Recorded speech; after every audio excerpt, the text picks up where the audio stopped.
They thought they could mess with the silver and black? They thought the best DE in the league was disposable? What's gone down in Las Vegas over the last 48 hours isn't just news. It's an earthquake that redefines who we are. First, the Maxx Crosby deal fell through in the most bizarre way possible, and the Condor is back. But the story behind this is absolutely filthy.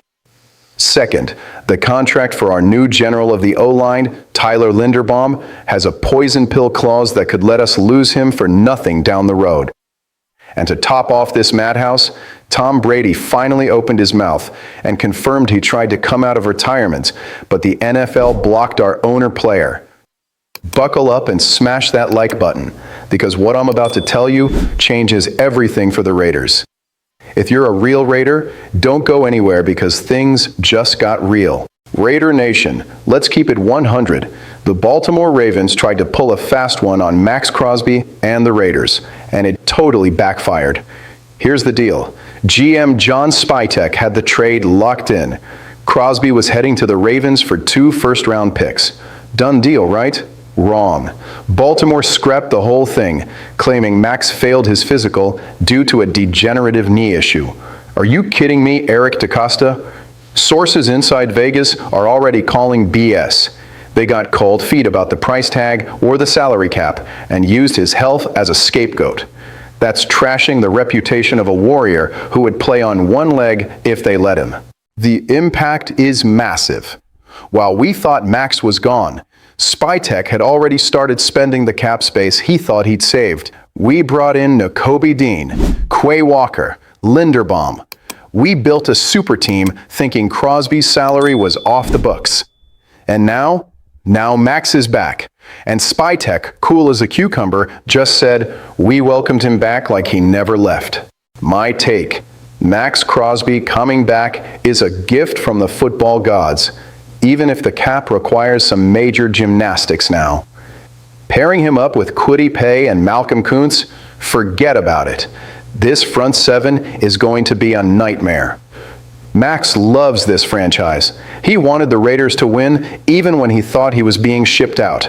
Baltimore thought they were dodging a bullet, but they just handed the heart of our team back to exactly where it belongs. He'll be ready by August, and he's going to play with a chip on his shoulder against anyone who doubted that knee. Get the body bags ready, because the Condor has returned to the nest. If you thought the shocks were over, hold on to your seats. John Spytek managed to land Tyler Linderbaum, the best center in the league, but the contract his agent squeezed out of us is jaw-dropping. We're talking $27 million a year. It's a record. It's historic. It's a bag. But it's not the price that worries me. The contract includes a no-tag clause for 2029. What does that mean? It means in 2029, Linderbaum becomes an unrestricted free agent, and the Raiders cannot use the franchise tag on him. No holding him hostage. In 2028, if he wants out, he walks, and we're left empty-handed. His agent is a genius. The guy reset the center market by 150% and still made sure Tyler has total control of his future at age 28. I won't say the Raiders got fleeced because we desperately needed an elite center to protect Fernando Mendoza and pave the way for Ashton Janty. But this puts a ticking clock on our window. Here's the kicker. The Raiders have 3 years. 3. Every big contract Spytek signed this offseason is 3 years or less. Either we become a playoff lock and a legitimate Super Bowl contender by 2028, or Linderbaum takes his $81 million in guarantees and bounces to a contender. He didn't come to Vegas just for the money, though it's a lot. He came to win. If we don't deliver results, that no-tag clause is his boarding pass out of the desert. The pressure is officially on Clint Kubiak and Mendoza. We either win now, or our investment goes up in smoke in 3 seasons. That's the cost of playing with the big boys. But I'll admit, that expiration date gives me the chills. Keep that energy up, because this next one was brushed off as a joke by many, but it was dead serious.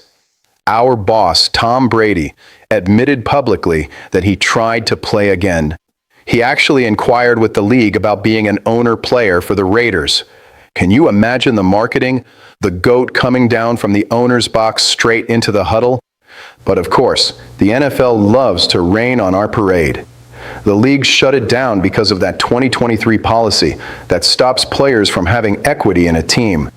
Plus, the salary cap headache of a player who is also his own boss would be a mess the league's accountants didn't want to touch.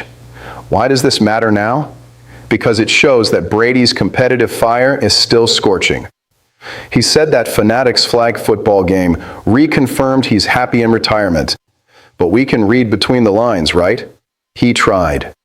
Even if he doesn't put on the helmet, his role as a strategic advisor is getting stronger. He's in the room for personnel decisions.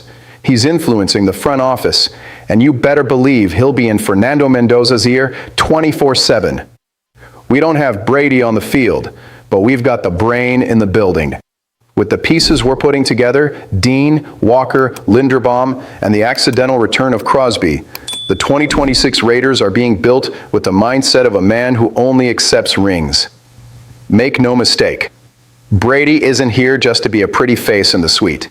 He wanted to be on the field because he knows this roster Spytek built is special. If Brady himself thought this team was worth coming out of retirement for, who am I to doubt it? Recapping the madness.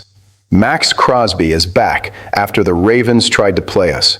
Tyler Linderbaum is ours, but on a deadline through 2028. And Tom Brady almost broke the internet by trying to be our QB again.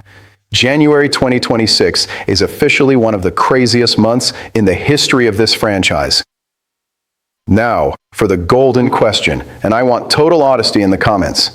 Knowing that Max Crosby's knee is a question mark for Baltimore's doctors, but knowing he is the soul of this team, would you rather have Max back and risk him breaking down, or would you have preferred those 2 first-round picks from the Ravens to build for the future? Is it heart or logic? Drop your thoughts below, subscribe to the channel, and let's get it. Just win, baby.